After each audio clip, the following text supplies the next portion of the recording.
Hey everybody, before I start this video, you should probably go check out my first video reacting to scary animated stories part 1 before you see this one. Thank you, and goodbye. Hello everybody, I am Little Hoss. I'm gonna stick with Little Hoss, not Patrick Walsh, unless you want to call me Patrick Walsh.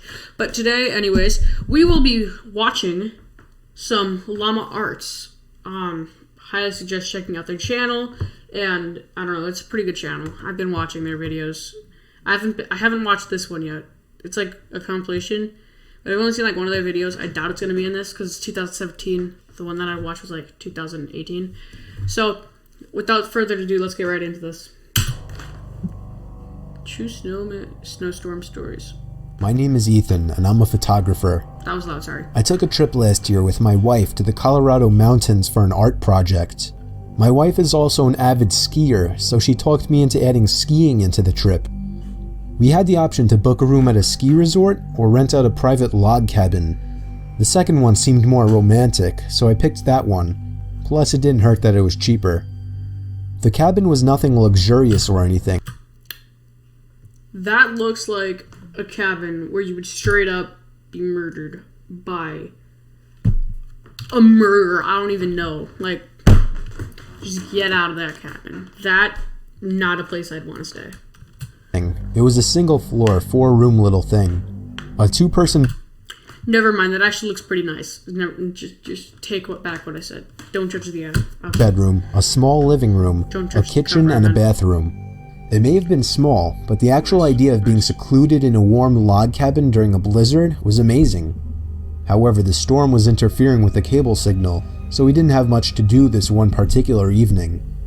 It was just starting to get dark out at this point, but there was still a decent amount of light outside, so I thought it would be perfect for getting a few shots and videos in the blizzard for backgrounds and wallpapers. I told my wife I'd be back within 10 minutes and slipped on my boots and coat. The moment I stepped outside and shut the door, I noticed footsteps leading up to the door in the snow that had blown under the wooden awning. I could see the prints doubled, as whoever left them there turned and went the opposite direction. I was freaked the fuck out, but I wasn't about to go inside and scare my wife. I decided to give in to my curiosity and followed the prints to the right side of the cabin. Right away, I noticed that they led to the bedroom window. My heart froze in fear when I saw this. Maybe he want to join in, I could see my wife sitting on the bed using her iPad. Maybe he's she noticed me, and I waved. She laughed. I continued to follow the footprints around the cabin to the other side. They led to the living room window on the other side. Someone was stalking us, but how long ago was the question. I found myself standing there for a good minute asking myself if I should follow the footprints anymore. For whatever reason, I decided I would. Big nose. They were now leading away from the cabin. I knew I was following the prints to where this person was going, not coming from, simply by the boot marks. I followed the prints away from the opening and into the trees. That was where I saw him. A man wearing a black coat facing a tree, slouched down looking at the ground. Bro, of course he's taking a piss. He's just looking down, bro. He's disturbing him. I mean, you don't disturb a guy while he's taking a piss behind a tree. He was still as a statue, and I could see... No, yeah, he's definitely frozen. See the snow piling up on his hood and shoulders. No good. I froze in my tracks, trying not to make a sound. I would have thought to ask him if he needed help otherwise, but this guy was just standing there, not doing anything, like some kind of deranged freak. He's dead. I started to gradually move backwards without even turning around, making sure this man didn't turn around or notice me. When I got at a visual distance, I turned around and stomped through the snow back to the cabin. When I slammed the door shut, my wife came over to see what was wrong. I saw worry in her eyes. I guess she saw the worry in mine. She knew I saw something, and after a few minutes of harassment, I finally told her what harassment I saw. Yeah. She immediately started packing her things, telling me we're leaving right away. I told her no, we're not going anywhere. I would not get a refund for leaving early, and I wasn't about to up and leave just because some weird guy was walking around outside. She made a point of locking both locks on the door and making sure all of the windows were sealed shut. For the rest of the night, we read stuff on our iPads. I reviewed the pictures and videos I had taken so far. We turned out the lights early as there wasn't much else to do. What if he's still out there? I remember my wife asking me. There's no way he's still out there, I then assured her. Listening to the wind blowing outside, along with the small flakes of snow hitting the windows, was strangely relaxing, and I knew I'd be able to fall asleep quickly. Except if it wasn't for the knock at the bedroom window. We were both still awake, and we both knew it was a knock from a person. I ushered my wife out of bed and out into the living room without turning on any lights. There was nothing to use as a weapon whatsoever. Our only option was to run before something might happen. No. I told my wife we'd have to forget our luggage and make a dash for the Jeep. We slipped on our boots and coats in the dark in a matter of seconds, and when we heard a knock at the living room window from the opposite side of our car, we took that opportunity to run.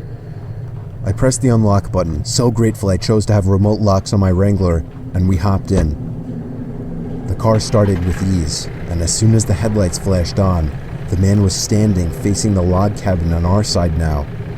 Sure. At a window, just facing the wall of the cabin in the same position I had seen him in earlier, as if he were hiding his face. We drove to the nearby ski resort without much trouble in the Jeep. We stayed there for the night and went back the next day to the log cabin to collect our things we left behind. He wasn't there. Oh, hell no. What is that?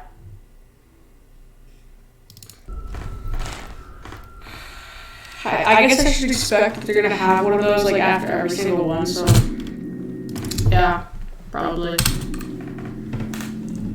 I'm 27 years old. I live alone in a rural town in Virginia, about 2 blocks away from my parents.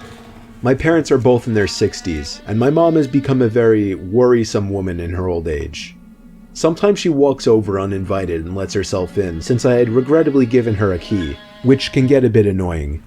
Like if I would be out really late on weekends at a bar or with women, I would sometimes come home to my mom sitting in the living room waiting, worried sick. I know you may just think, oh my god, that's crazy, why not just put your foot down and tell her to stop? Well, because you don't know my mom. It's very hard to describe her, but she's the kind of worrisome, innocent little lady that you just can't bring yourself to go against. And I hate to mention, she also has mild dementia.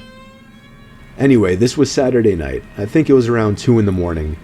I was at a nearby club with a group of college friends, really the only place to hang out in this boring town, and I was getting ready to head home.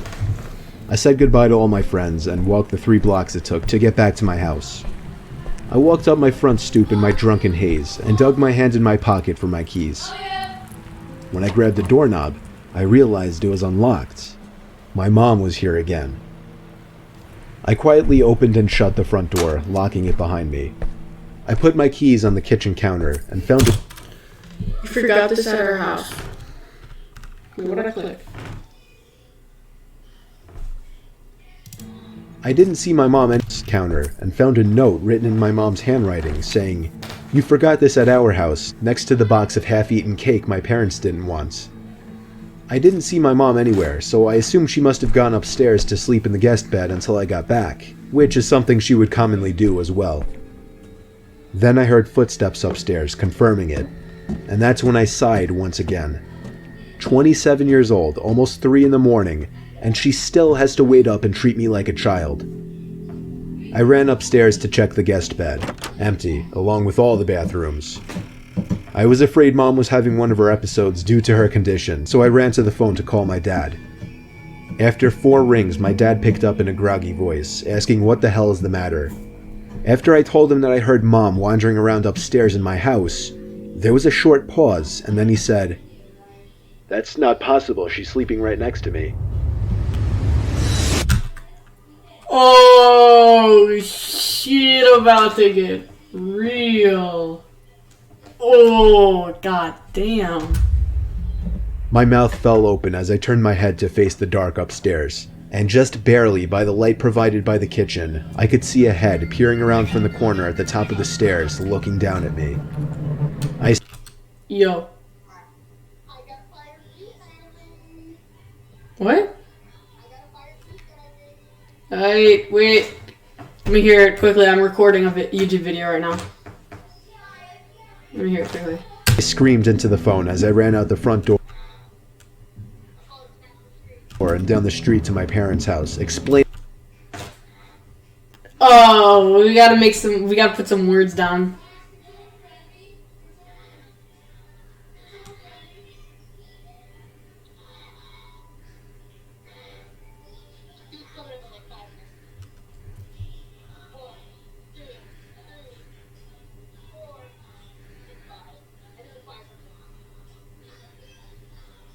That sounds like it's gonna be a rap battle. Are you making that to a rap battle? No.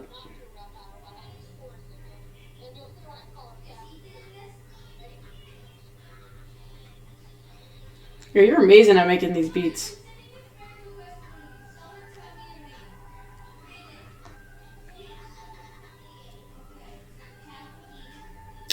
I gotta put some words down to that.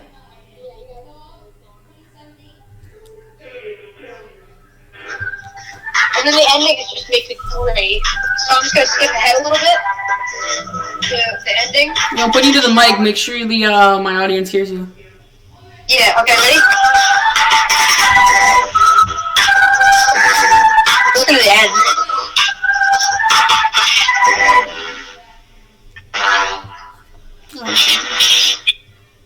How long's the beat? How long's the beat? What? How long's the beat? I gotta find some words to put down to that. I'll call you back and maybe I'll call you later to think about it. You wanna play some Rift?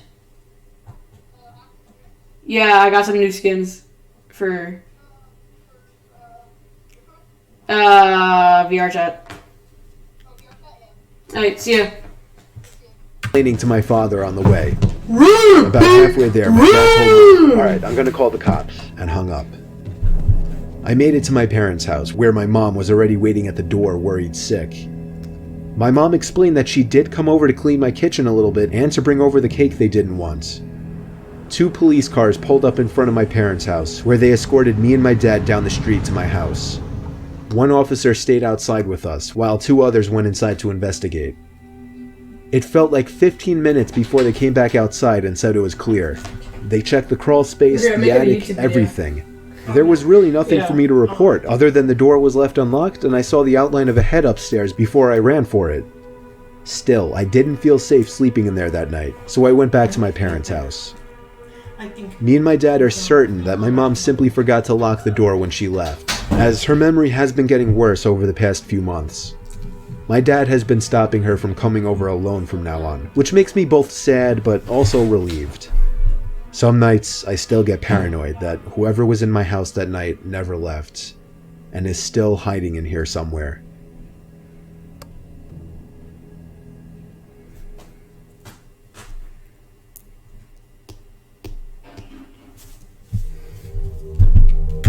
School lockdown stories. It was a typical boring day in calculus, only it was Friday, 7th period, meaning the week was almost over and spring break would finally be upon us, so everybody was getting antsy in their seats, I could tell. We didn't have a test that day like a lot of my friends did with their other teachers. Bruh. This kid's face. So our teacher in the middle of class just decided to start playing games with us on Sporkle.com. He was a very laid-back teacher like that. As we were doing some brand logo quiz on Sporkle, I remember the exact moment it happened. Media? Right after my friend answered a question, I remember the exact answer too, Adidas. The dean's voice came through the loudspeaker. He sounded panicked and frantic as he told all the teachers this was not a drill and to go into lockdown. I actually got the chills, and I got goosebumps on my arms as our usually laid-back teacher too seemed panicked as he ran to turn off the lights and ushered us to the back corner of the room. We all sat in silence for about 2 minutes, and then the usual buzzing that came from a panel in the back of the room ceased, indicating that the school must have cut all the power. Oh wow, I was right. We all looked at each other, realizing this must be serious. A few more minutes of waiting later, we heard a man screaming at the top of his lungs coming down the hallway. 2 girls in the class actually started crying, which made all of us even more scared. Bro, they gotta shut up. As the screaming got closer to the classroom, the lunatic-sounding man started banging on the lockers while screaming, "I'll kill all of you." It was at that moment that I started to fear for my life. My teacher shushed us as we all looked at each other to see our peers' reactions. The banging then moved from the lockers to our classroom door. And that's when one of the crying girls screamed no. The banging on the door only grew worse as the man started screaming, "Open up." 2 of the girls in the class were crying out loud now. You care if the pizza was late. It felt like an eternity that man was pounding at the door. But eventually, he finally continued down the hallway, screaming like a mentally insane person until we could not hear him anymore. I'd say 10 minutes later, in person. That's like 4 in the afternoon. Until we could not hear him anymore. Nah, I'm just joking. I know it's I'd not say 10 minutes later, though it felt like half an hour given the situation, the dean came back on the loudspeaker explaining the situation, which was surprising for him to do. He explained that some apparently mentally unstable person entered the building and assaulted the woman sitting at the front desk, causing her to flee the building screaming, and staff wasn't sure if the man was armed or not. Now this was before the school... Bro, these guys swear goggles, and this guy don't even have a face as far as I'm concerned. ...had cameras or could afford proper security, so the school was... 2 questions. What year was this? Because that might depend on the school stuff, but I'm guessing. And second of all, I don't think a school is allowed to be... Why would a school not have security? I mean, jeez. ...wide open to something like this happening. The staff had done a sweep of all the hallways and classrooms and couldn't find him, so the dean instructed the teachers to resume teaching but to keep all the doors locked and to not let any students leave for any reasons. The most disturbing part, however, is that one of the janitors working the night shift found the man sleeping in one of the storage closets near the back end of the school, and according to rumors that were spread by my peers, sticking out of his pocket was a .44 Magnum. The janitor must have done something stupid to wake him up, for example, leaving the closet door open, because by the time a police officer could arrive on the scene, the man was gone. My entire class, as far as I know, to this day, has no idea if this man was ever found, but I like to think that right now, he's being given the proper help that he needs. I'd like to think that guy was in jail. Why would you want... That's what I'd like to think, that guy was in jail.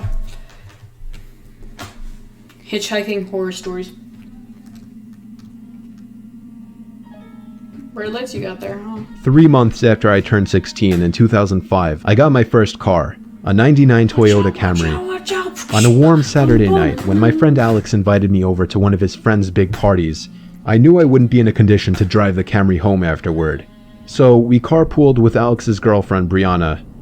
We lived in the countryside of Virginia, meaning less big parties. Meaning when there was a big party, it was a huge deal and everyone would go. We lived about 5 to 10 minutes away from this kid's house. I knew where he lived as I was acquainted with him, but not exactly friends. The whole ride there, we took the same 2-lane highway type road through the woods, and this kid's house was actually on this road further down. At certain points on this road, there were a few houses on either side, and then it would just go back to being a long, empty highway again. The house was tiny, like a lot of houses around the area, but the party was held outside anyways, since his closest neighbors were relatively far away, and noise wasn't an issue. God damn, he will be snapping. I'll skip most of the party up until the point that Brianna, who was supposed to be our designated driver, had to suddenly leave for a small family emergency. Alex said it was fine and that we'd find a ride home. Well, fast forward another few hours and another few drinks, and I could barely even walk straight. I checked my watch, and it was like 2 in the morning. I figured it was time to go. I started looking for Alex, but I couldn't find him anywhere. In fact, it seemed like everybody I knew had already left. I could barely even think straight, but I was still furious at the fact that Alex could have actually left without me. I asked to use the party host's phone and dialed Alex's home number. After 2 tries, I gave up and then realized I shouldn't wake his family up. so literally not knowing what else to do, I dizzily stepped out onto the road and began walking back home.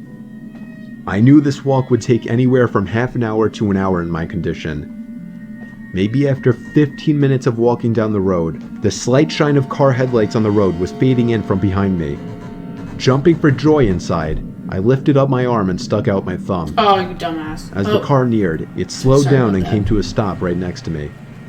The man driving the '98 Ford Explorer rolled down the window and asked where you headed. I told him my house was just down the road and beyond a right turn, probably slurring my words beyond comprehension. He chuckled and told me to hop in. I thanked him and joyously hopped into the truck. I was exhausted, and I remember completely disregarding things the guy was asking me because I was so close to just passing out. And that's what happened. The memories of being in that truck turned to a fog, as I'm sure I passed out.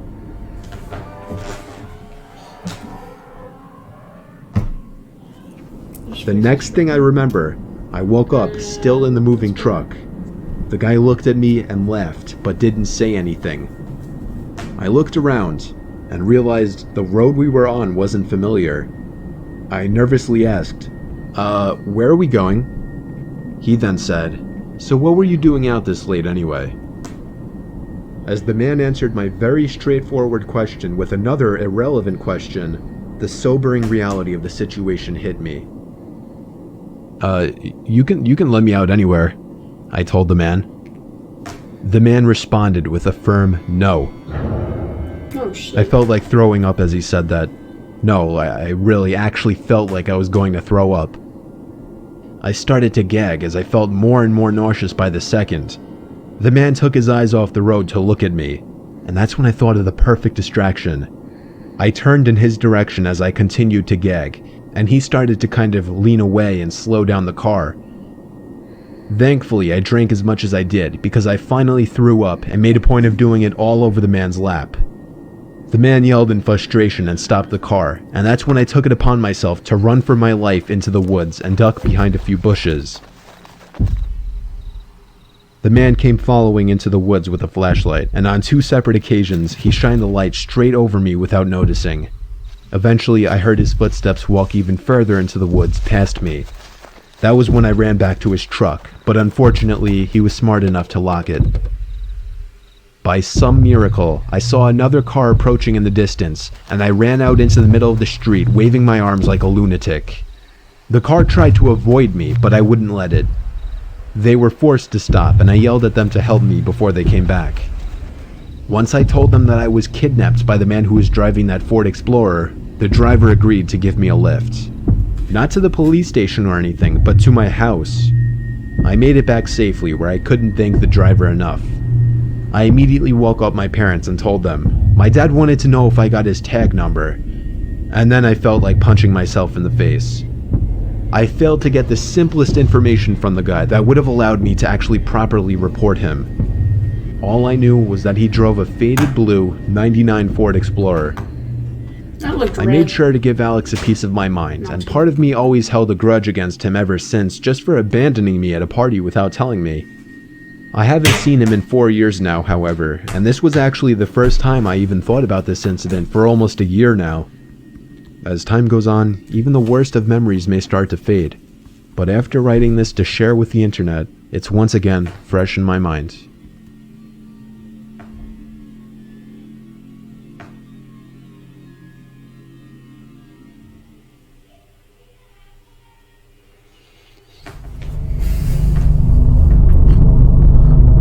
House-sitting horror stories. Oh! That's loud. That is very loud.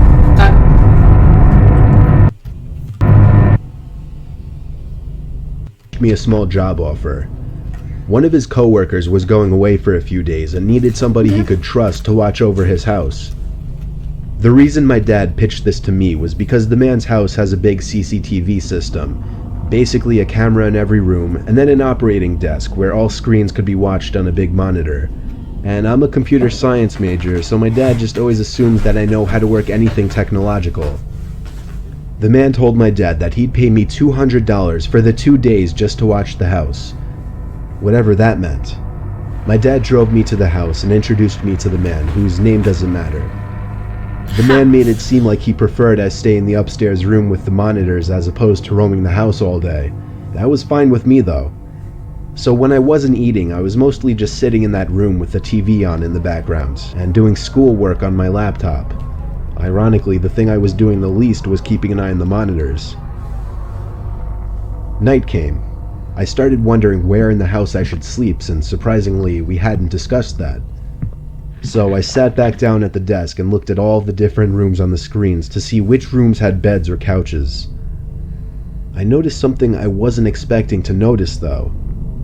The back screen door was open downstairs. I didn't remember it being open. I looked through each and every camera screen in a panic. In the living room, a closet door was open. This one I knew wasn't open earlier. Hell no. I texted my dad to call the man and ask him if he came back home. Meanwhile, I continued watching the screen. On the grainy, dark image, a tall person What is that? who resembled only like a a black guy shadow in a on the screen blanket. stepped out from the closet. You want to be awesome if you had a microphone?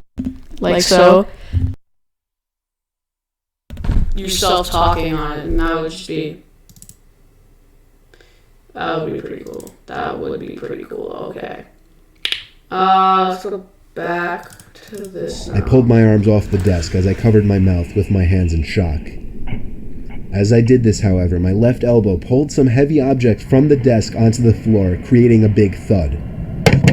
The person in the image very clearly moved their head up to the ceiling as a response to the noise. They went for the stairs, walking up very, very slowly, step by step.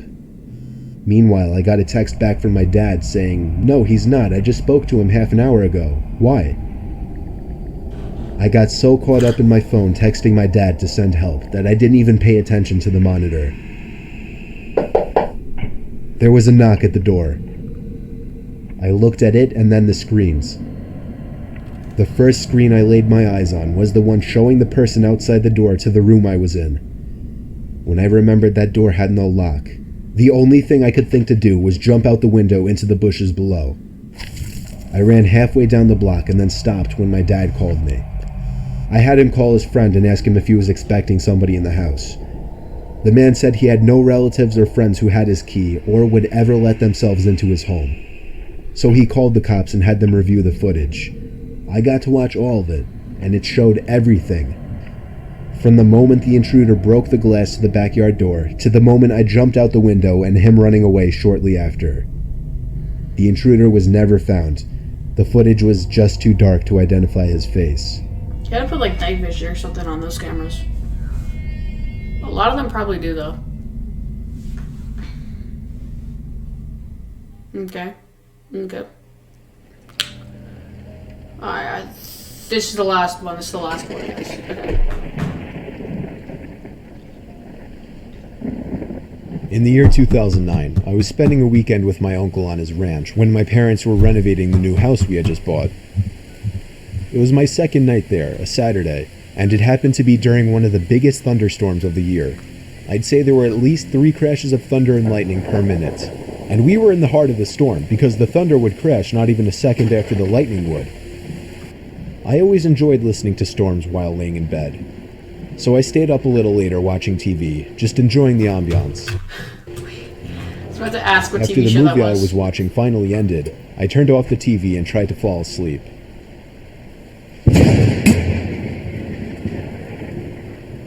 As I heard the lightning strike from outside, I could have sworn I heard some kind of metallic thud coming from outside at the same time. I didn't pay it too much mind. 20 seconds later, I could have sworn I heard it again. A very distinct metallic thud coming from outside to match the timing of the lightning. I really don't mean to make this sound like a cliche horror story, but my uncle really is a kind of creepy guy, and I was never close with him even remotely. So for that reason, I didn't feel right going to wake him up. I just tried to forget about it. Now I was getting concerned. What the hell could that be? After the third time, I finally got out of bed and walked over to the window of the guest bedroom. The water pouring down on the window made it extra hard to see what was out there in the dark fields. A flash of lightning momentarily lit up the property, but I couldn't see anything. However, once again, the sound of a metal hit accompanied it. The sound was so close now, it sounded like it was coming from the left of the window at a blind spot. I was going to do something I knew my uncle wouldn't be happy about. It would be a bit messy, but I was going to open the window and peer outside to see if I could see what the sound was. I unhooked the window lock and slid it up, and immediately the wind of the storm blew drops of rain into the room and onto me. I stuck my head out the window and looked to the left, and at that very moment, lightning lit up the property once again, and I could see a person dressed in all black crouched down by the outside basement door with his hand raised in the air. And before the sky went dark, I caught the briefest glimpse of what the sound was coming from. The person was bashing at the basement door lock. I pulled my head in and quietly shut the window, making sure to lock it. I was in a panic. I feared he might have seen or heard me. I ran back to bed and pretended to be asleep, facing away from the window. Lightning crashed once again, but this time there was no metallic thud. Oh, my heart must have dropped as now. I realized this. I just stayed put in bed for the longest time, hoping whoever was out there would go away. After maybe 3 more lightning crashes without any thuds accompanying them, I thought it would be safe to go tell my uncle. I turned to face the window and screamed. There was a figure, clear as day, standing at the window, looking in at me. I screamed as loud as I could and ran straight to my uncle's room. He went outside with his hunting rifle with nothing on but his pajamas, not even socks. He ran around the entire property yelling like a madman, but didn't find anyone. The next morning, we were able to better see the marks on the basement door lock. It was almost bashed open. Maybe 3 or 4 more good hits would have done it, according to my uncle. He was proud of me for picking up on it. Luckily, I was out of there that same day. My uncle hasn't told us of any incidents since, so I think he's been okay. Not that we talk to him much at all. I think he might be dead if he's not talking to you. I'm grateful I stayed up a little later that night watching that movie, because I may have just stopped a robbery, or possibly much worse. Oh, toiletry.